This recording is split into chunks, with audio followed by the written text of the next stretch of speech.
Good morning, everyone, and welcome to Creating a New Journey. This is the piece of doodle art I started last week when I was feeling quite stressed. I started with the word peace, and then I just started to just doodle, just create shapes and a couple of images, and I just love flowers, so everything I make has flowers or birds in it. Those are my two favorite images. And you don't have to put the watercolor pencil down completely solid. You leave a little bit of the white space showing so you can get lights and darks. See how there's some white space showing there in that flower and in this sunflower, and then up in the background you see it where the blue is. And if you blend different tones, like different tones of blues, different tones of reds, purples, greens, it'll just give you different values of that color. Now, I absolutely love the Prisma watercolor pencils. My sister gave me these for my birthday this year, and I just absolutely love them. She knows I love the Prisma colored pencils, and those blend really well. Now, I like to use this Micron ink pens, and they come in a lot of the different widths in the tips. And then I'm going to be using a paintbrush that you actually fill with water. You see that? You can fill it with water. Let's see if I'm going to pour a little bit of water out right here. Oh, can I squeeze it out? And you just squeeze it. See the water droplet?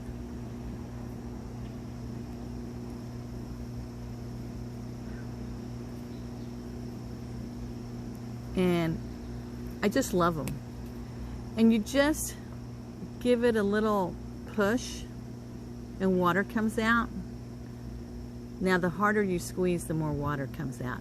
And then I have a paper towel and I just dab it. And then to clean it, you just give it a good squeeze and dab it on the paper towel, and it cleans itself.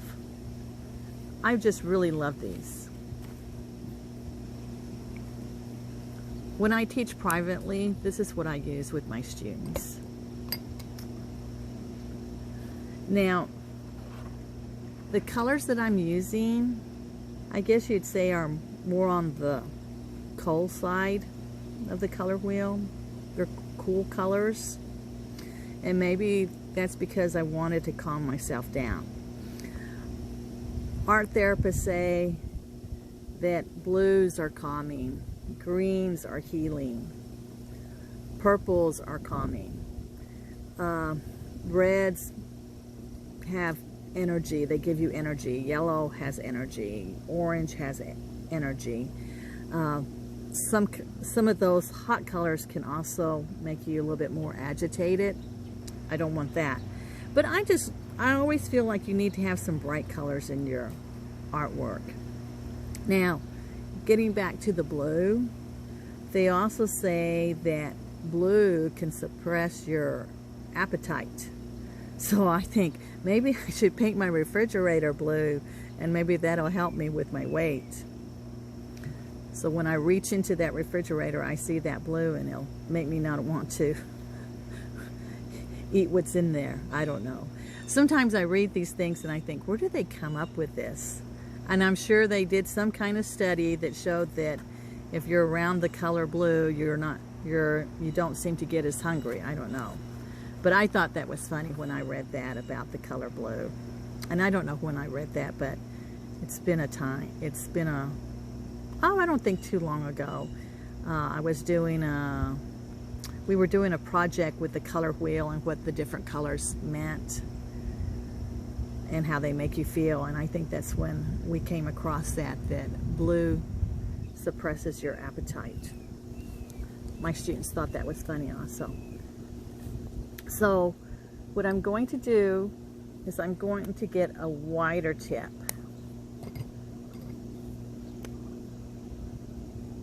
And you basically just use the tip of the brush. You don't ever want to come down too far, because I have a lot of fine detail and I don't want to spread the color outside my black lines. It's like a coloring book. I love making these, I call them my own Zen coloring pages. I just love doing this. You need to make sure that you put the water on the pigment, because that's what this is like dried watercolor that's been pressed into that pencil shape little rod that they put in there. I guess it's a little, like a little rod, and then they put it in the pencil. So you'll dampen it, and then I sort of just go in a circular motion to get it moving. And so where it's darker, or where I put more pigment, it'll be darker. Where there's less pigment, it'll be lighter. And like I said, everyone has an artist in them. You know, you don't have to be the best artist in the world. Just have fun, enjoy yourself. And doodle art is just, I think it's just fun. My students always love when we do doodle art.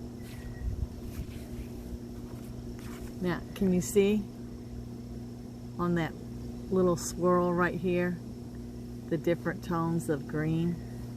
So now I'm going to clean my brush because I have green on that tip. I'm just going to give it a squeeze, and I'm going to clean it over here on the paper towel.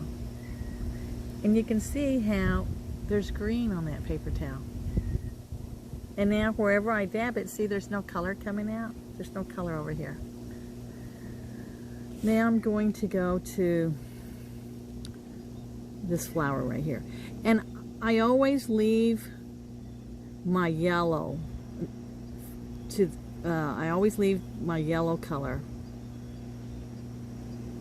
to the very end, and I blend that at the very end. Because sometimes when you're doing this, you have to watch it, because if the area is damp, a small area is damp with one color, and then you're going to work the other color, they'll bleed together, because watercolor paper will absorb the water really easily, and they'll just bleed together. So sometimes I wait and I come back to an area until it's completely dry. I'll come back to that area when it's completely dry, and then I'll work whatever area needs to be worked. Now, you see here, I forgot to put some pigment right there. It doesn't have any pigment. So what I'm going to do is I'm going to pick up some of this red, and I'm going to just lightly put it in there. Could you see that? I'd lightly put it in there between the stamens and the pistils of the plant. So I'm going to come back. And again, I'm just sort of stirring it around. I'm going to pick up a little bit more of that red, and I'm going to bring it in there.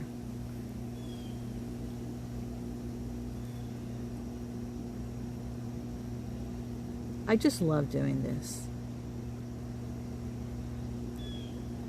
I think I'm going to have to start doing this every day. I usually do my projects at school, and I don't complete the whole project. I would have just done half of this project, completed half of it, and then I would have left the other half like this, just to show them how they're going to apply the pigment of the colored watercolor pencil on the paper. And that would have been it. Now here I got out of the line a little bit because I'm talking and not paying attention. I can come back with water, and I can pick up that color and just dab it with the paper towel. And once that dries, you won't really even see it.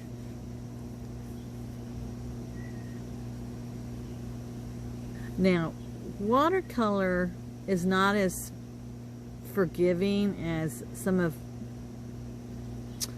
other paints, like acrylic. Once it's dried, you can come back over it and cover it up. Oil paint is the same thing. Now, watercolor, it has a mind of its own, so a lot of times it wants to just do its own thing. Now I'm just using the tip.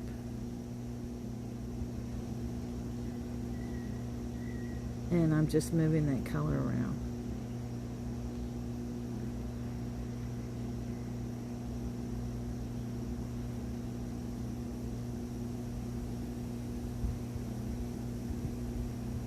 And like I say, these paint brushes are great. I love to take these on trips. Sometimes I get time to use them on the trip, and sometimes I don't. Depends how busy we are. But I always try to take either colored pencils, my black ink pens, and I take a little pad.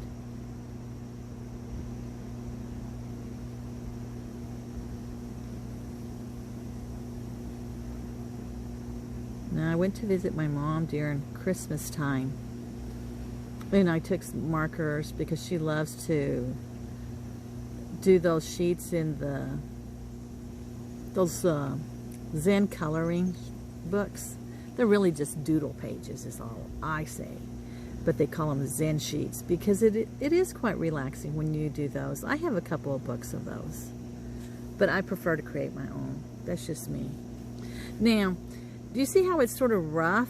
I can come back with water and stir that around a little bit more, but I sort of like that texture, the texture that sort of gives me on this paper. And this watercolor paper has a texture to it, so you're going to see it.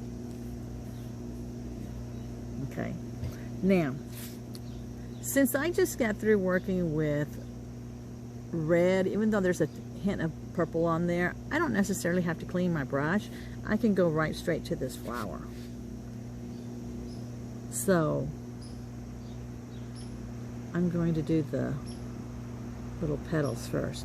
And in these little petals, I have little hints of red and orange. And of course, I'm going to save the yellow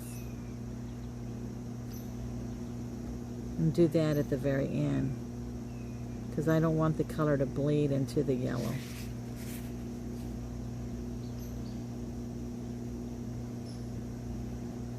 Now, what I tell my students is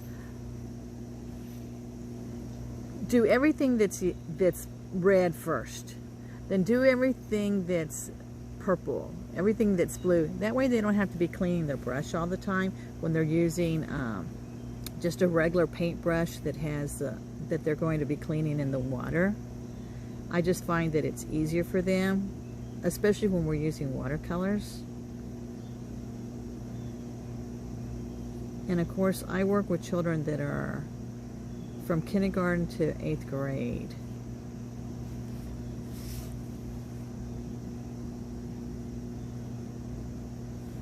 You really should try this.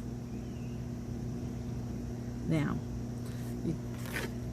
Crayola makes watercolor pencils, and I think Prang does. And they're only like $3.99, or they used to be. And you could get them like at Office Max, Walmart.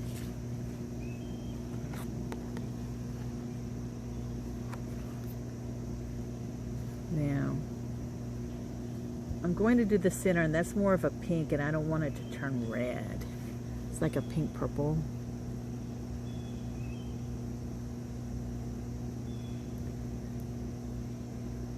Now, if you come back over it and you dab your brush every time, you can actually lighten the area. So I think I'm going to work on the green. This little swirl. Can you hear those birds? It's a beautiful morning. There's no humidity. And because I'm working with green, I can just take it over to those little leaves, even though that's a lighter color green. Then I'm going to come to the darker green. And that just gives me different values of green. And see, I haven't colored them in completely solid. You see it right there? As I move the pigment around, it fills in.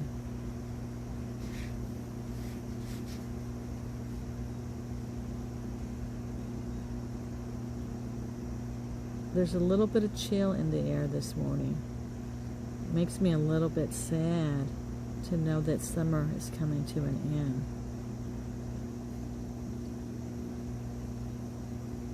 But then we'll be in the stillness of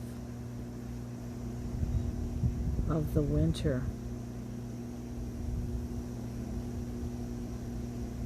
And that has its own beauty.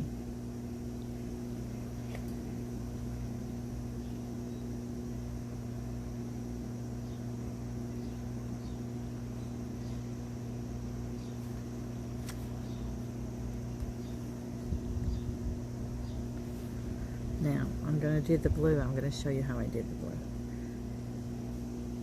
I just start swirling it around, and I just start to move the color around. And I just keep pulling it down.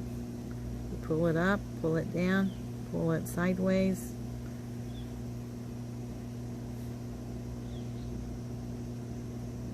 Just move it around.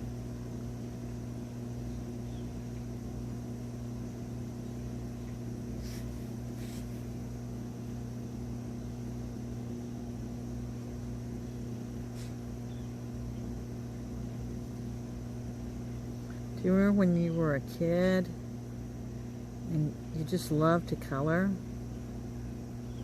Or at least my sister and I, we just loved to color. My mom would sit down and color with us.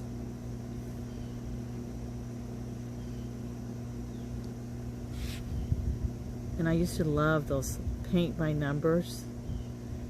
You'd get it in like it was like a coloring book.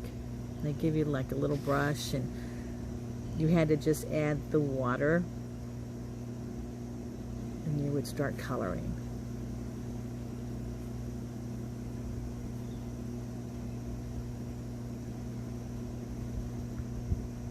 I don't know if kids have the same memories as we did when we were young. It's so different now. Sometimes my students don't have the patience to stick with a project, because when you do everything on the computer, even like the computer art, it's you do it and it's there. It's done in just a matter of minutes, you know. In 10 minutes you already have a whole piece that's done. Now I'm going to clean my brush, and I'm going to do this part of the sunflower.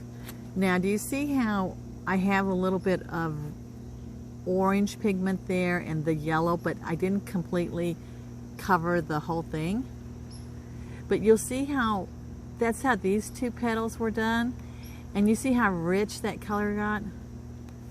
So we're going to do this one. And I like to start with moving the yellow around first, because it can get sort of muddy. And what I mean by that is it'll sort of turn into just one color, like with the orange or whatever color you're putting in with the yellow. So I do my yellow first, trying to stay out of the orange so I can keep it nice and bright. So the orange is going to be the last color I blend in with this yellow. So I try to just go in where the yellow is first.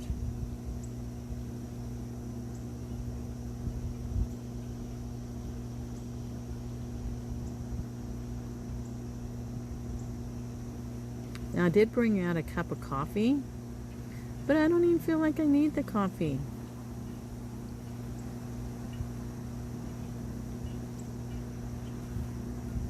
And the cool breeze feels so good. Now I'm going to start blending this orange in.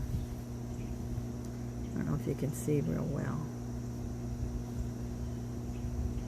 And I'm gonna try to only stay in that area and then pull it out just a hair.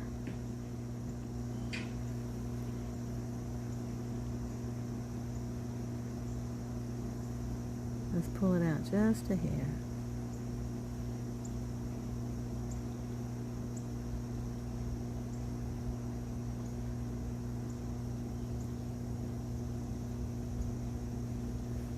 Sometimes you can't dissolve it completely, but that's okay.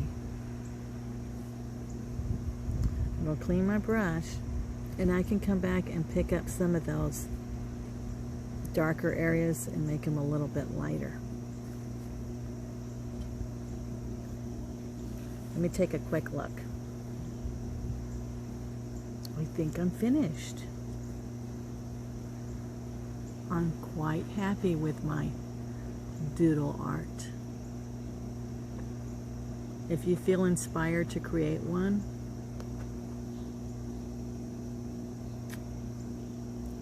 explore it. Take the time to be creative, either with your food, with the clothes you wear, with the jewelry you put on.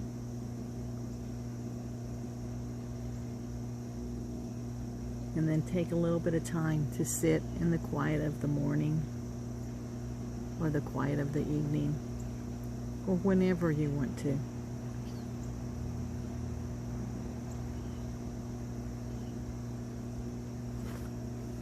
Have a great day.